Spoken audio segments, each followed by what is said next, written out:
सिद्धाणं बुद्धाणं पारदयानं परम पर दयानं लोकमोह दयानं नमो सया सब सिद्धाणं इक्कोई नमुकारो जिनवर वस्त हस्तबद्ध मानस संसार सागरो तारे नरम नारी अहो अहो श्री सदगुरु करुणा सिंधु अपार आपा मर पर प्रभु करो अहो अहो उपकार। अनंत शुद्ध आत्माओं को नमस्कार। शुद्ध आत्मा प्राप्ति का लक्ष्य जिनका बन चुका प्रयत्नशील उन सभी साधकों को नमन नमन नमन। प्रभु परमात्मा देवाधिदेव भगवान महावीर स्वामी के शासन में राजस्थान की धरती कोटा शहर दादावाड़ी परिसर में आप हम सब सम्मिलित हैं सत्संग और स्वाध्याय के माहौल में अपने ही चेतन चिदानंद को जागृत करने के लिए। इस शब्द पे ध्यान देना, अपने ही चेतन चिदानंद को जागृत करने के लिए हम सत्संग सभा में सब उपस्थित हैं। आपको हमको सबको बार बार ये शब्द सुनने को मिलता है कि हमको चेतन को जगाना है।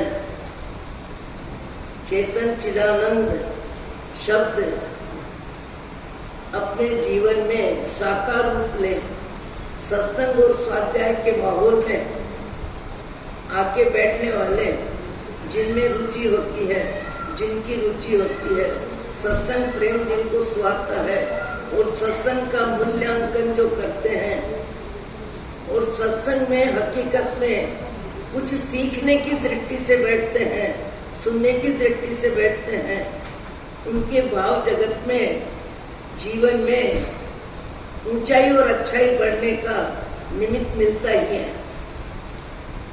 और वो जीवन में ऊंचे उठी जाते हैं। आज भी कई व्यक्तियों को सत्संग बहुत महत्वपूर्ण लगता है। एक शहर के बाद जहाँ मुनि भगवंत का आगमन हुआ है और शहर में शहर वासियों को तो ठीक पर राजा साहब को भी जानकारी मिलती है कि आज नगर के बाहर बगीचे में संत महात्मा पधारे हैं और सत्संग का माहौल है और सत्संग के माहौल में राजा स्वयं अपनी उपस्थिति देना चाहते हैं और जब राजा उपस्थिति देता है तो उनके आसपास वाले अनेक व्यक्ति उनके साथ हो जाते हैं और वो स्वयं जाते हैं तो थोड़ी शक्ति के अनुसार अभिव्यक्ति होती है। जब राजा जा रहे हैं तो राजा के साथ 150 व्यक्ति भी साथ में होते हैं, ज्यादा व्यक्ति होते हैं और वो सबके साथ जाने की वजह से उस समय सबके लिए भी लगा देते हैं। इधर ये शब्द सुनने को मिले राजा साहब के बेटे राजकुमार को। राजकुमार स्नान घर में प्रवेश कर रहे हैं और स्नान घर में प्रवेश करते ही उनके कान में आवाज आई कि सत्संग के माहौल में राजा साहब आज नगर से बाहर जा रहे हैं और वहां सत्संग होने वाला है। राजकुमार के भाव जगत में अचानक विचार उठा कि राजा साहब है, उनकी जवाबदारी है, वो 150 व्यक्तियों के साथ जाएंगे, पर मेरी अभी क्या जवाबदारी है, मैं तो फ्री हूँ। स्नान घर में प्रवेश करने के बाद जहाँ कपड़े उतारने की व्यवस्था है उस समय उनका भाव जगत बदलता है और कपड़े खोलने की स्थिति में वापस व्यवस्था ले लेते हैं और पिताजी को कहला देते हैं कि मैं सत्संग में जा रहा हूँ, आप श्री पधारेंगे पर मैं जा रहा हूँ। विचार क्या है, सत्संग में राजा साहब जाएंगे, सबके साथ जाएंगे, 10-20 वाक्य निकल जाएंगे, कोई अच्छा मैटर छूट जाएगा, मेरी जवाबदारी में स्नान की क्रिया तो पीछे भी हो सकती है कपड़े जो पहने वो भी चल सकते हैं, मुझे सत्संग का एक शब्द भी नहीं छोड़ना है, मुझे सत्संग में समय पे पहुंचना है। ऐसा विचार आने से राजकुमार, उम्र कम है, सत्संग रुचि है, और सत्संग रुचि में मन तैयार हो गया और तैयार होके वो चल पड़े। चलते चलते चलते सत्संग से संबंधित विचारों का परिवर्तन भी चल रहा है। घर बार से संबंधित विचार छूट रहे हैं, शारीरिक जिंदगी से विचार छूट रहे हैं, खाने पीने पहनने के विचार बदल रहे हैं, और सत्संग में जाने वाले राजकुमार के भाव जगत में विचारों में ऊंचाई अच्छाई बढ़ती जा रही है कि मुझे आज सत्संग मिलेगा, संत का संग मिलेगा, और संत का संग मिलेगा और सत्संग का लाभ मिलेगा। संत सत्य को जानने वाले संत होते हैं, और सत्य का रंग लगे उसे सत्संग कहते हैं। सत्य का रंग लगे उसे सत्संग कहते हैं। इस विचारधारा में राजकुमार आगे से आगे बढ़ते जा रहे हैं, जाते जा रहे हैं, और जाते जाते पहुंच भी गए। और पहुंचने के बाद नमस्कार करते हैं, और नमस्कार की मुद्रा में 2, 4, 5, 6 मिनट का समय हो जाता है। संत हकीकत सच्चाई को समझ रहे हैं, बाकी सब मौन है, सब उनके प्रणम्य शारीरिक स्थिति को देख रहे हैं कि राजकुमार प्रणाम करने में इतना भाव विभोर हो गया है, इतना मन लग गया है, अभी तक सिर उठा नहीं रहे हैं। सब उनकी प्रणम्य स्थिति को देख रहे हैं, और इधर राजा साहब स्वयं सबके साथ, दलबल के साथ, पुण्य वैभव के साथ राजा साहब पहुंच जाते हैं, और दूर से देखते हैं और दिखाई देता है कि मेरा बेटा जो मेरे से पहले आया और जो जल्दी आया, और लगता है मेरा बेटा ही है, वो नमस्कार की मुद्रा में अभी तक है। मेरे से पहले आने वाला अभी तक नमस्कार कर रहा है, क्या नमस्कार हो नहीं गया? इस विचारधारा में राजा साहब का हिया को चलने लगा, सब तरफ से ध्यान हट गया, और बेटे की तरफ ध्यान लग गया, और ध्यान लगने के बाद पांव उठने लगे, और पांव उठते उठते राजा साहब गुरु महाराज को प्रणाम करें उससे पहले बेटे की तरफ ध्यान जा रहा है, और जाके पीठ थपथपाते हैं और कहते हैं बेटा उठ, बेटा उठ, कितना प्रणाम करोगे, कितना प्रणाम हो गया, कब से तुम आए हो, अभी तक तुम प्रणाम कर रहे हो, उठो उठो उठो। तब गुरु महाराज कहते हैं किसे उठा रहे हो? उठने वाला उठ गया, उठने वाला उठ गया, उठने वाला उठ गया। अब तो खाली कम शरीर है, ये पुद्गल पिंड है, ये दिखने वाली काया है, पर काया के भीतर जो चेतन चिदानंद आत्मा थी, वो आत्मा उठ गई। राजा साहब हतप्रभ होते, स्वाभाविक है। भर जवानी में बेटा जैसा बेटा, और जिसके लिए गुरु महाराज कह रहे हैं उठने वाला उठ गया, तुम किसे उठा रहे हो? ऐसे समय में राजा हतप्रभ हो गए, मोह की स्थिति में अपने आप को संभाल नहीं पा रहे हैं।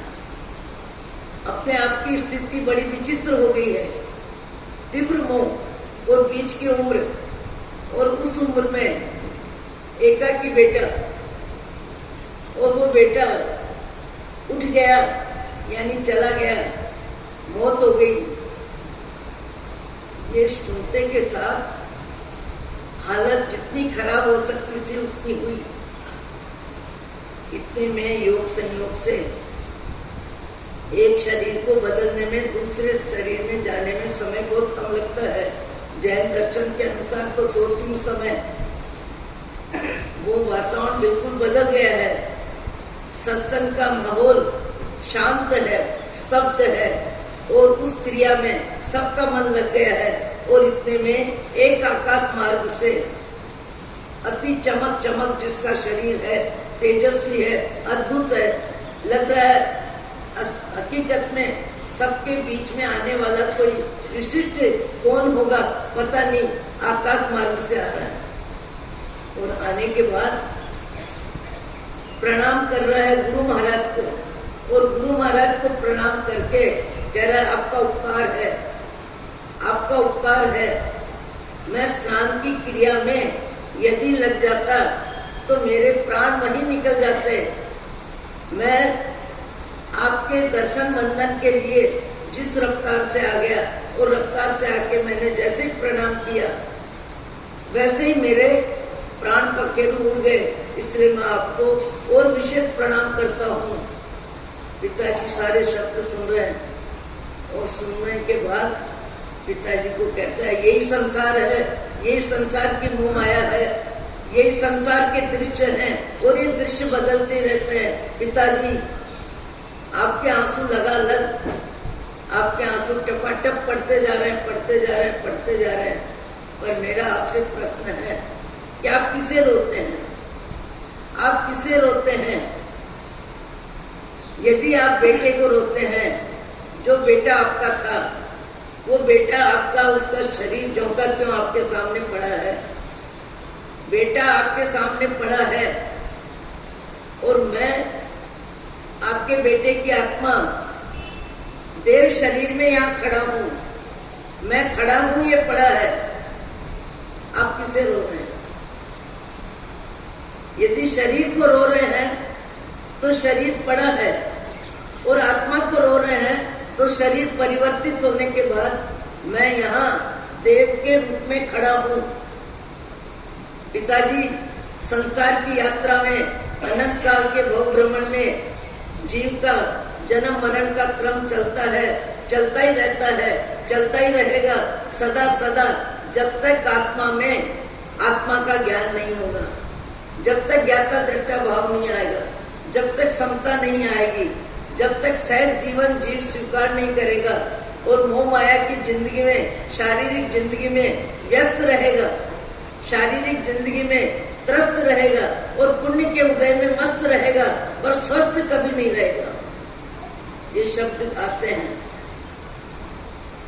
पाप के उदय में त्रस्त, शारीरिक अस्वस्थता हो, पारिवारिक प्रतिकूलता हो, आर्थिक अव्यवस्था हो, संबंधों में कटुता हो, कारण जो भी हो, पर कोई न कोई व्यक्ति के जीवन में कटुता रहती है, कमी रहती है और उसका एहसास वो बार बार करता रहता है, करता ही रहता है। जिंदगी में जन्म मरण का क्रम पिताजी अनंत काल से चल रहा है और ये सत्संग में बात समझ में आती है।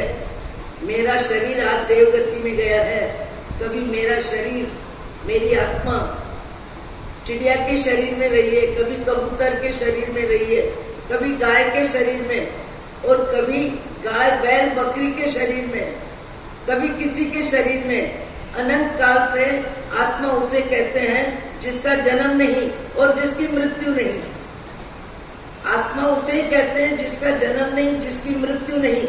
जन्म मरण का क्रम भाव जगत के अनुसार, कर्म बंधन के अनुसार जीव का जितना जिस शरीर में रहने का योग होता है, जीव उतने समय उस शरीर में रहता है, पर शरीर परिवर्तन का क्रम अनंत काल से चल रहा है।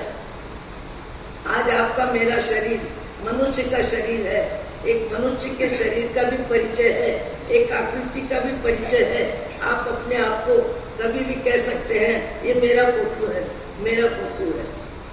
पर इस जीव ने अनंत काल की यात्रा में अपने शरीर के चित्र कितने धारण किए हैं। कभी कबूतर का शरीर, कभी गाय का शरीर, कभी बैल का शरीर, कभी खरगोश का शरीर, कभी हाथी का शरीर और कभी मक्खी मच्छर का शरीर। शरीर बदलता रहता है और कर्मों का भुगतान चलता रहता है। पुराने कर्म जीव भोगता रहता है और नए कर्म जीव बांधता रहता है, पर कर्म मुक्त कभी नहीं होता है। कर्म मुक्त होने का मार्ग जीव को तभी मिलता है जब उसमें समता का अभ्यास होता है, सही आत्मा का ज्ञान होता है, बाह्य जगत बाहर रह जाता है और भीतर का जगत आत्मा की योग्यता का एहसास हो जाता है।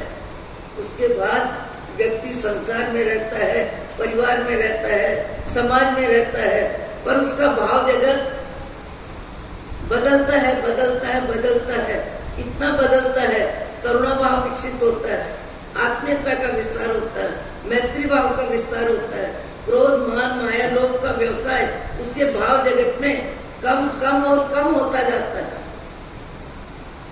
भाव जगत में क्रोध मान माया लोभ का व्यवसाय कम होता जाता है।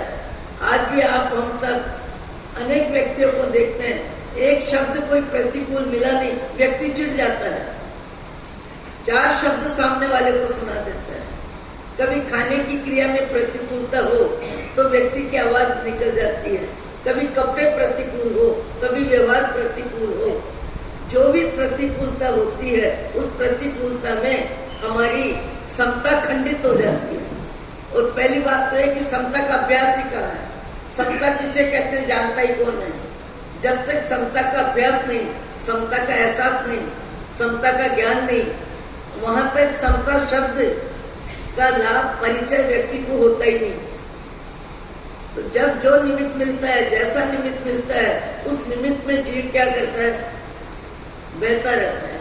उस निमित्त में जीव राग द्वेष करता रहता है, अच्छा बुरा तेरा मेरा चलता ही रहता है, चलता ही रहता है। ये क्रम कम होता है, कब होता है? जब जीव को जीव का बोध होता है, जीव को जीव का ज्ञान होता है, उसके बाद जीवन में परिवर्तन आता है। और कभी कभी तो किसी व्यक्ति को एक निमित्त कार्य कर जाता है और भारी कर्मा जीव को 50 निमित्त मिले, जन्म का भी, मरण का भी, दुख का भी, सुख का भी, प्रतिकूलता का भी, कितने भी निमित्त मिले, कितने भी आंसू निकले, कितने भी सुख दुख का अनुभव हो, पर उसके बाद भी आत्म जागृति नहीं आती है तो नहीं आती है। जैसे अनेक जीवन जिए वैसे मनुष्य जीवन जी के भी आत्मा विदा हो जाती है दूसरे शरीर में।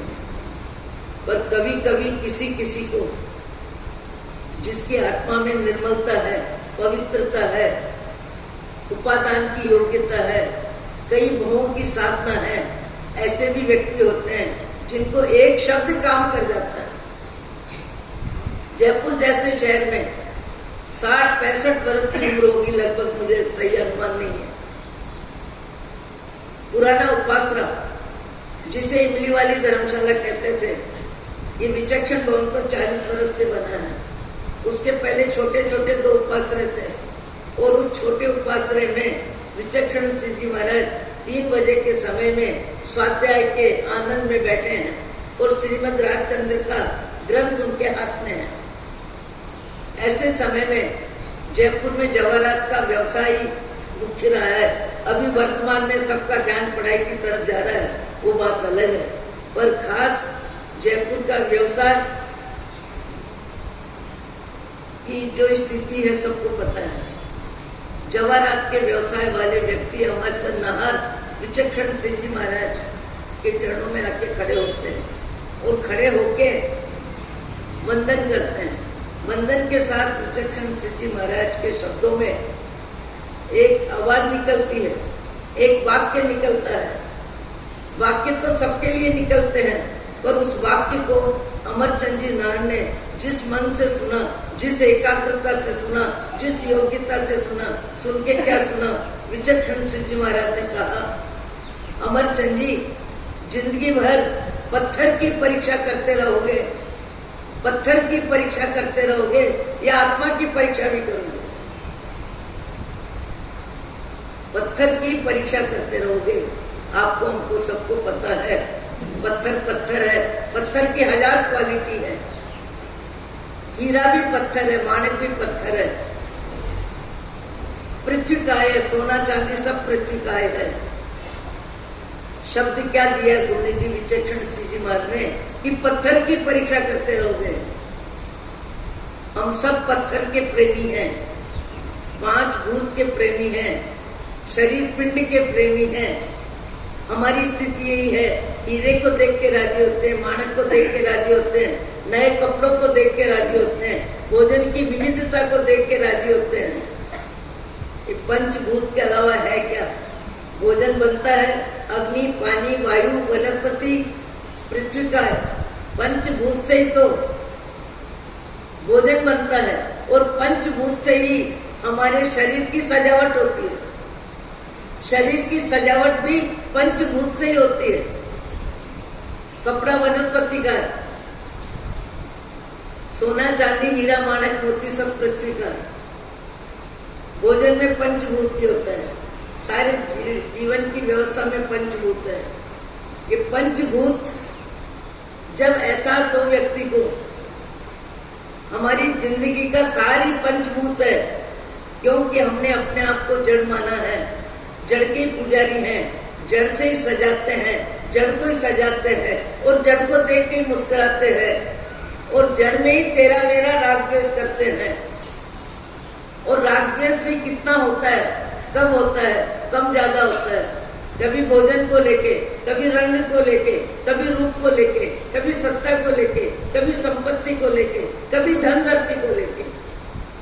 हमारे भाव जगत में राग द्वेष का व्यवसाय चलता ही रहता है, हर समय चलता रहता है।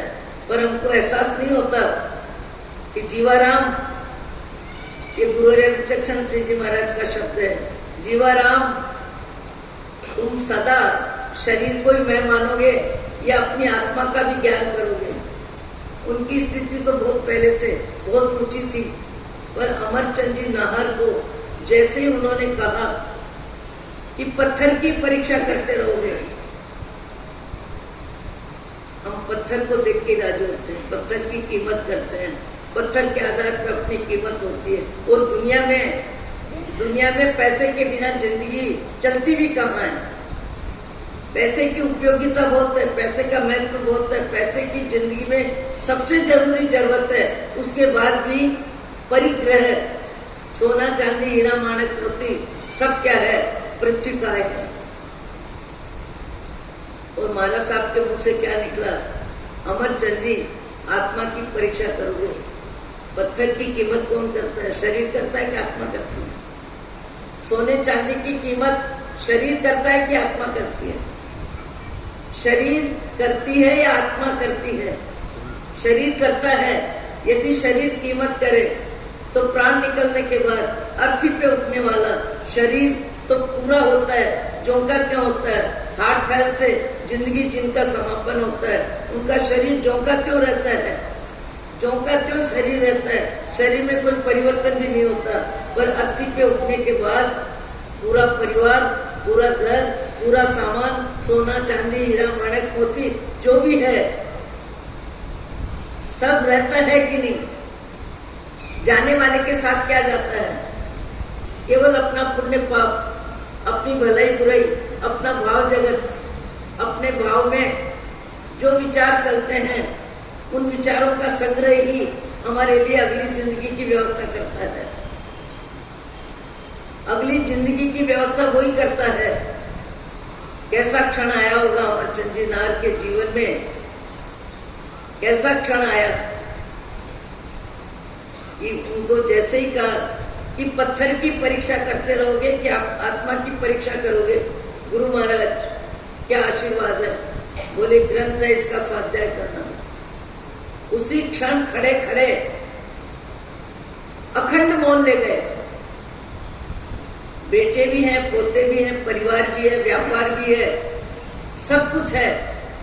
एक मिनट में उन्होंने संकल्प किया कि मुझे अब बचा हुआ समय अपनी आत्मा की शुद्धि के लिए, आत्मा के कल्याण के लिए लगाना है।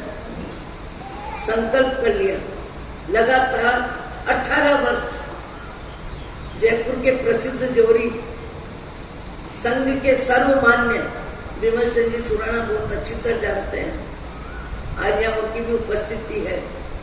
और विजय छजलानी जो नई दुनिया पेपर के सर्वोपरि कार्यकर्ता रहे थे, उनके पुत्र विनय जी भी यहाँ हैं। अमरचंद जी नाहर की जिंदगी को हजारों आदमी जानते हैं, सैकड़ों आदमी जानते हैं। उनका भाव जगत बदला, इतना बदला, अपने ही मकान में, अपने ही एक कमरे में 2 कपड़े केवल, और उसके बाद भोजन अपने घर से लेते थे। पूरे दिन भगवान महावीर का चित्र, दादा गुरुदेव का चित्र, श्रीमद राजचंद्र का चित्र, गुरुवर्य विचक्षण सिंह जी महाराज का चित्र, और एक पाठ पे केवल ज्ञान देने वाली पुस्तकें, स्वाध्याय की पुस्तकें, स्मरण के लिए माला और आत्म कल्याण का चिंतन, लगातार 18 वर्ष एक ही भाव जगत से 18 वर्ष की लंबी जिंदगी उन्होंने जी। कभी कभी किसी किसी का मन बदलता है तो कितना बदलता है, कैसा बदलता है। आज भी कभी कभी कहीं कहीं करोड़पति लोग भी दीक्षित होते हैं। समता के अभ्यास में कई व्यक्ति इतने आगे निकल जाते हैं कि उनके हृदय में, उनके भाव में संक्लेश परिणाम, अशांति का परिणाम, क्रोध का परिणाम, ईर्ष्या का परिणाम, द्वेष का विचार, और अपनी शारीरिक जिंदगी में शारीरिक वैभव का विचार जिन्हें आता ही नहीं, विचार ही नहीं आते। सामान्य व्यक्ति तो बाह्य जगत में जीता है, बाह्य जगत में उलझता है, बाह्य जगत में राजी होता है और बाह्य जगत में नाराज होता है। जैसे मैंने कुछ दिन पहले ही बताया कि एक बहन बात ही बात में कहने लगी, मैं बहुत मानसिक रूप से परेशान हूँ। मैंने कहा परेशान होने का कारण क्या? कुछ भी कारण नहीं महाराज, आज हमारे परिवार में एक ही चर्चा है कि आने वाली लड़की जिससे सगाई कर रहे हैं, मेरे देवर जी की सगाई हो रही है। वो लड़की बहुत सुंदर है और भाभी जी से भी सुंदर है, भाभी जी से सुंदर है। तुलना में व्यक्ति अपने को अधिक सुनना चाहता है, तुलना में व्यक्ति अपने से किसी को कम सुनने में मानसिक हलचल, मानसिक अशांति, मानसिक अशांति कितनी, इसका कारण क्या? कारण क्या? ईर्ष्या। ईर्ष्या किसे कहते हैं?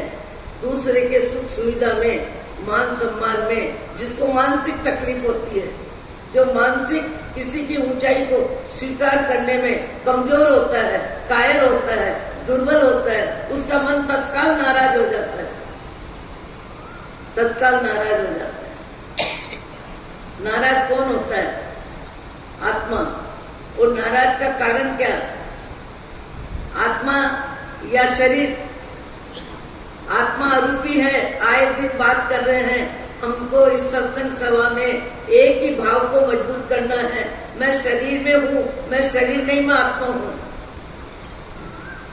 तो रंग रूप किसका है? आत्मा का है कि शरीर का? शरीर का रंग रूप है बचपन की फोटो, जवानी की फोटो, प्रौढ़ अवस्था की फोटो, वृद्धावस्था की फोटो। बदल रही है कि नहीं बदल रही है? ये बदलने वाला शरीर है, पंचभूत का पिंड है। भोजन में भी पंचभूत, शरीर में भी पंचभूत। अब शरीर के लिए मन उदास किसका है? शरीर में ज्ञान नहीं है, शरीर में अनुभव करने की शक्ति नहीं है। जब तक आत्मा है तब तक सारा कार्यक्रम है। आत्मा निकलने के बाद इस शरीर को परिवार के सदस्य अग्नि की भेंट करते हैं, राख में बदलते हैं। शरीर ऊप तक भी तो नहीं करता। शरीर ऊप तक क्यों नहीं करता?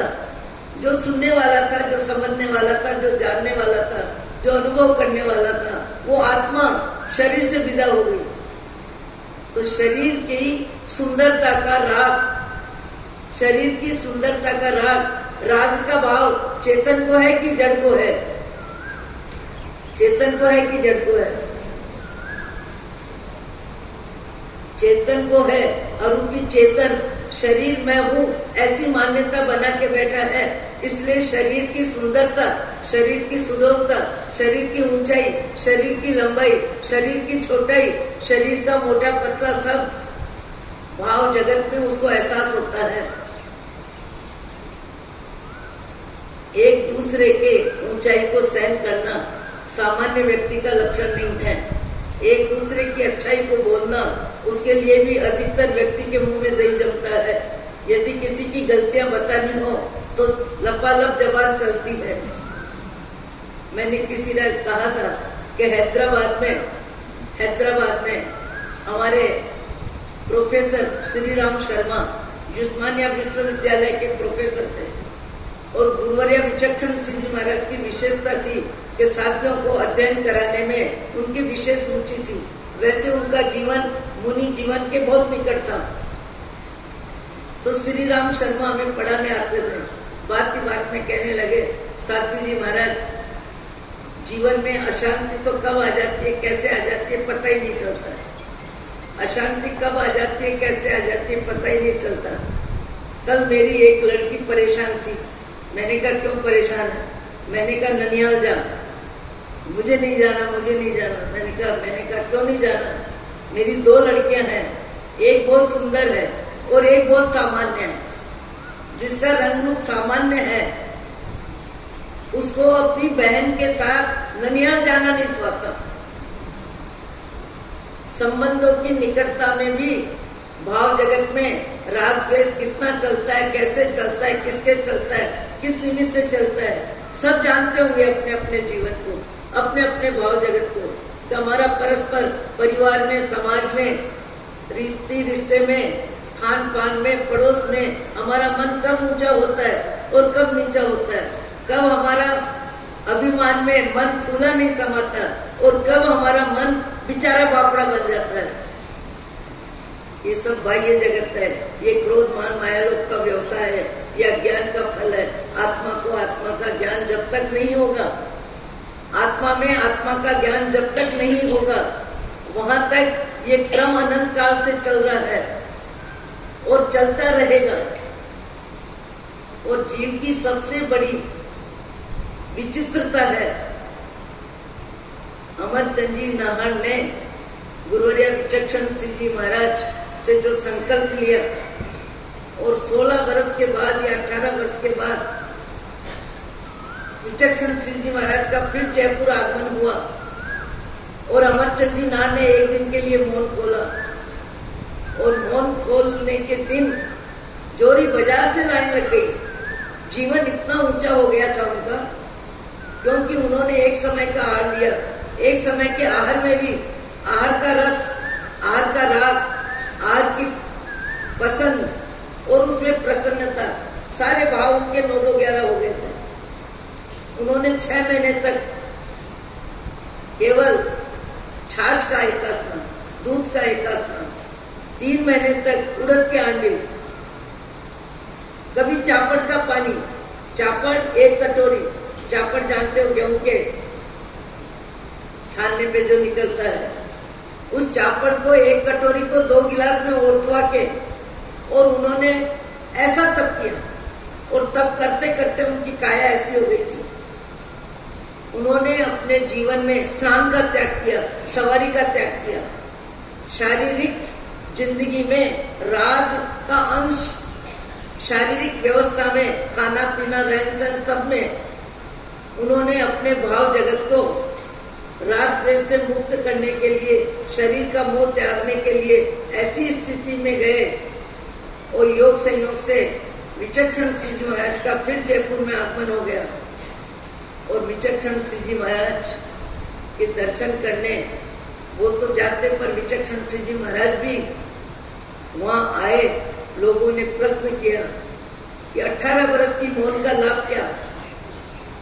18 वर्ष की जो आपकी साधना है बेजोड़ है, पूरे जयपुर में इस बात की अनुमोदना है, क्योंकि आपका जैसा जीवन वर्तमान में किसी ने जिया नहीं है।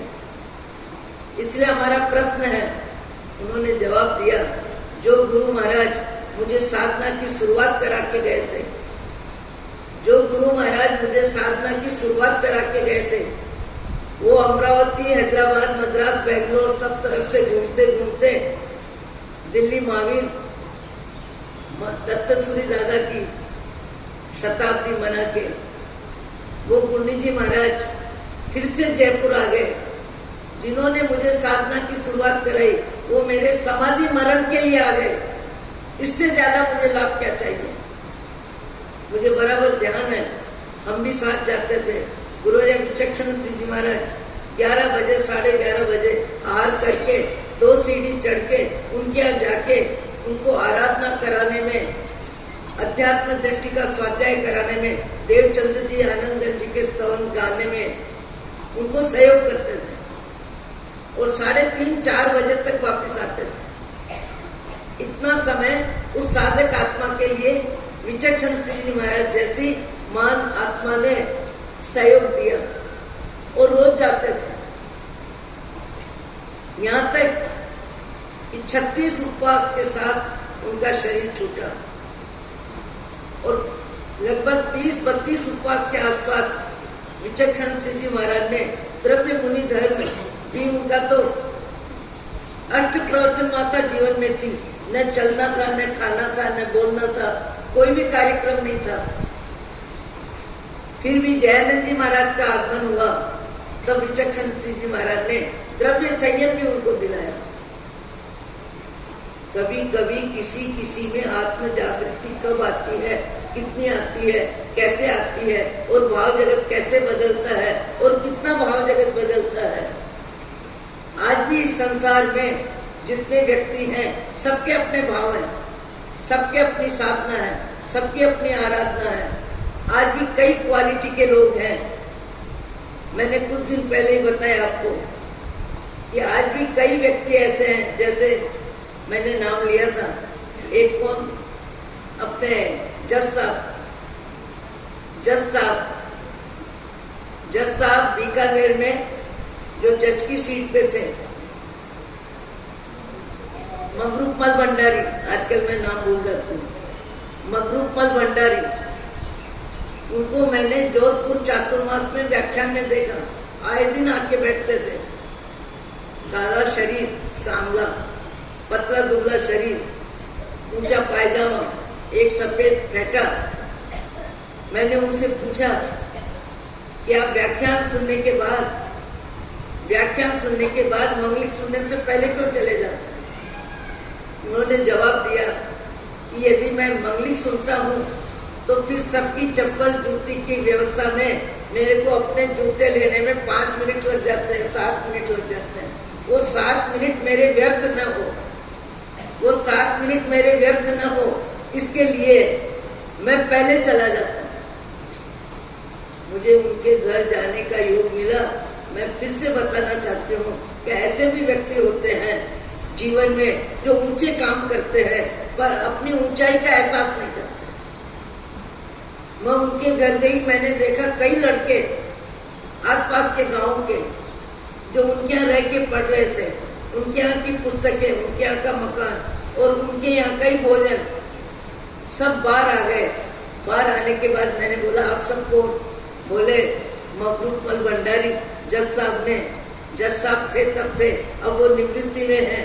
उन्होंने हमको कहा है कि मेरी व्यवस्था का उपयोग तुम लोग करते हो या मैंने तुमको सहयोग दिया है, इसकी चर्चा किसी के सामने मत करना। आज हमारी बहुत बड़ी कमजोरी है, पाप को छिपाने में हम जितने कलाकार हैं, पुण्य को छपाने में हम उतने ही उतावले बावले हैं। मैं शब्द क्या दे रही हूँ, उतावले बावले हैं। और ये अनुभव एक जगह नहीं अनेक जगह होता है। साधु जीवन घुमक्कड़ है, कई प्रांत, कई शहर, कई व्यक्ति, कई क्वालिटी के लोग देखने को मिलते हैं और कईयों का अनुभव भी लेने का मौका मिलता है। सब तरह के व्यक्ति मिलते हैं, सब तरह के अनुभव होते हैं। कई व्यक्ति बाप दादा का नाम भी देखने को नहीं मिले तो खुद लड़ने को तैयार हो जाते हैं और कई व्यक्ति ऐसे होते हैं जो मैंने कुछ किया अपने आवाज से कभी बोलते ही नहीं। ऐसे भी व्यक्ति होते हैं। सब तरह के व्यक्ति होते हैं, सब तरह की योग्यता होती है। अपने पाप को छिपाने में मन तो वही है, आपका मेरा मन तो वही है। पाप को छिपाने में हम जितने कलाकार हैं, पुण्य को छपाने में हम उतने उतावले बावले हैं। बार बार देखते हैं कब नाम आएगा, कब नाम आएगा, कब लिखा जाएगा, कब क्या होगा। ये हमारी दुर्बलता है, ये हमारी कमजोरी है, ये मान कषाय है। शब्द क्या है? कषाय। क्रोध कषाय, लोभ कषाय, माया कषाय और मान कषाय। कषाय भाव में जीना ये हमारी आदत है, हमारा अभ्यास है, हमारे संस्कार है। मैंने उन लड़कों से पूछा तो बोले जज साहब ने कहा किसी के सामने ये शब्द मत बोलना कि हम यहाँ पढ़ते हैं या हमको सहयोग दे रहे हैं। तो मैंने कहा उनका भोजन कब बनता है, उनका भोजन कब बनता है? तब आपको ध्यान होगा, आपने सुना था। और शब्द उन्होंने क्या कहा कि जज साहब ने कहा है कि मैं तुम्हें इसलिए सहयोग नहीं दे रहा कि तुम मेरी सेवा करो, तुम मेरी सेवा करो इसलिए मैं तुमको सहयोग नहीं दे रहा हूँ। तुम जब अपने लिए भोजन बनाते हो तब मुझे आवाज दे के बुला लेना, मैं उस समय तुम्हारे साथ बैठ के भोजन करती हूँ। देखो भीतर की क्वालिटी सबकी अपनी अपनी होती है, भीतर की योग्यता ही योग्यता है। ये पैसा और ये चेहरे की सुंदरता और जेवर की अधिकता ये तो पुण्य प्रकृति का खेल है, पुण्य कर्म का उदय है। उदय सदा एक साथ नहीं रहता, बदलता रहता है। उदय में व्यस्त रहते हैं हम, उदय में मस्त रहते हैं और उदय में त्रस्त रहते हैं और कर्म के उदय की जिंदगी को अपनी जिंदगी मानने की भूल करते हैं। पुण्य के उदय को अपना उदय मान लेते हैं, जबकि पुण्य का उदय स्वाध्याय करने वाले जानते हैं आश्रव है, शुभ और अशुभ दोनों आश्रव है, पुण्य और पाप दोनों आश्रव है। ये जैन दर्शन का अध्ययन वर्तमान में लगभग श्वेतांबर समाज में अधिकतर क्या अधिक में अधिक व्यक्ति अंगूठा छाप है। जैन दर्शन की जानकारी दिगंबर समाज में फिर है, पर श्वेतांबर समाज में तो पूजा पाठ व्याख्यान प्रतिकोण सामायिक सब है, पर जैन दर्शन की जानकारी आधी घंटा कोई खड़ा होकर बोले इतनी जानकारी भी शायद अब महिलाओं में अध्ययन चालू हुआ है। तत्वार सूत्र के क्लास, नवतत्व जीवचार की क्लास और वो मद्रास से जो परीक्षाएं दे रहे हैं, अब थोड़ा चलन आया चालू हुआ है। मेरी हाथ जोड़ के प्रार्थना है कि जैन दर्शन के अध्ययन के लिए 24 घंटे में पुरुष वर्ग को भी 1 घंटा समय जैन दर्शन के अध्ययन के लिए निकालना चाहिए। जैन दर्शन का अध्ययन जब तक नहीं होगा वहां तक आपको सही समझ ही नहीं आएगी। पुण्य के उदय को अपना उदय मान के चलते हैं, पुण्य के वैभव को अपना वैभव मान के चलते हैं और पुण्य कर्म की फिल्म को अपनी इमेज मान के चलते हैं और अपना मस्तिष्क उसी के आधार पे बना लेते हैं। कई व्यक्ति तो सोचते हैं मैं जाऊंगा मुझे कई व्यक्ति देखेंगे, कई व्यक्ति प्रणाम करेंगे, कई व्यक्ति मेरा परिचय लेंगे। जिसको अपनी आत्मा का परिचय नहीं होता है वो पुण्य कर्म के उदय का परिचय देने में व्यस्त भी रहता है और मस्त भी रहता है। और जिसके जीवन में पुण्य कर्म का उदय पाप कर्म के उदय में है वो त्रस्त रहता है और क्या रहता है, अपने आप को क्या मानता है, हल्का मानता है, छोटा मानता है। जबकि पुण्य और पाप दोनों बदलते रहते हैं, बदलते रहते हैं। अच्छे व्यक्ति पुण्य का संचय नहीं करते, पर पुण्य का संचय हो ऐसे अच्छे कार्य करते हैं, ऐसे अच्छे कार्य करते हैं जिससे कि पुण्य का संचय हो। संचय भी उनका लक्ष्य नहीं होता, पर पुण्य होता ही है। जो व्यक्ति उदारता से किसी के काम आता है उस समय उसके भाव जगत में पुण्य बंदी होगा। जो किसी की बीमारी में सहयोग देता है, जो किसी को अन्न में सहयोग देता है, जो किसी को पढ़ाई में सहयोग देता है, जो जिनेश्वर भगवान के मंदिर बनाने की भावना करता है, जो साधु व्यावच करता है, सज्जनों की संगति करता है और संगति करने के बाद भी अपने भाव जगत को पचाना जानता है, अपने भाव जगत को जो पचाना जानता है। मैं उस समय मगरुतमल भंडारी अब है कि नहीं, ये 5 मेरा 80 का चौमासा था आखिरी, वो समय निकल गया। शायद वृद्धावस्था थी, अब नहीं भी होंगे, पर उनके गुण उनके जाने के बाद भी मेरे जीवन में एक छाप है उनकी, और ऐसी छाप है कि मैंने कहा आप दिन भर करते क्या है? बोले हर 30 मिनट में परमात्मा का स्मरण करता हूँ। हर 30 मिनट में परमात्मा का स्मरण करना, नवकार मंत्र का जाप करना, उस व्यक्ति के भाव जगत में निर्मलता कितनी होगी, परमात्मा का प्रेम कितना होगा और परमात्मा के स्मरण में मन सजग कितना होगा। मन सजग कितना होगा? हमारा जीव बाह्य जगत में ही सजग रहता है, बाह्य जगत को ही देखता है, बाह्य जगत को ही दिखाता है और बाह्य जगत को ही देख के राजी होता है। सुंदरता को भी दिखाने का भाव आता है, संपत्ति को भी दिखाने का भाव आता है, अच्छे कपड़ों को भी दिखाने का भाव आता है और 40-50 हजार 1-2 लाख की अंगूठी या नाक में लौंग हो उसको भी दिखाने का भाव आता है। आपको के नहीं आता, गप है। अज्ञान जब तक है, मिथ्यात्व जब तक है, आत्मा का ज्ञान जब तक नहीं है, वहां तक व्यक्ति बाह्य जगत के पीछे ही जिंदगी जीता है और बाह्य जगत की जिंदगी को ही अपनी जिंदगी मानता है। उसी में राजी नाराज होने का खेल चलता रहता है। माँ साहब अंगूठी पहन के आए थे और अंगूठी लगभग 2, 4, 10, 5 लाख की थी और उदयपुर में हमसे मिलने आए और मिलने आने के बाद अच्छे से बात कर रहे थे और अच्छे से बात करते करते आवाज बदल गई, मन बदल गया, बार बार देखने लगे। उनका बेटा साथ में था। अरे मेरे हाथ की अंगूठी, मेरे हाथ की अंगूठी, अंगूठी का हीरा गिर गया, हीरा गिर गया, हीरा गिर गया। कहाँ गिरा? रात को कहाँ सोए? सवेरे नाश्ता कहाँ किया? व्याख्यान में कहाँ बैठे? मैंने कहा अभी तक तो आप मेरे से बात कर रहे थे, अब महाराज कहाँ, महाराज की बात कहाँ? सारे भाव बदल गए, 1 मिनट में सारे भाव बदल गए। महाराज गौण हो गए, सत्संग गौण हो गई। उससे पहले यही बात चल रही थी। मैंने कहा एक हीरे की अंगूठी गिर गई, बेटे को पूछ रहे कितने की थी?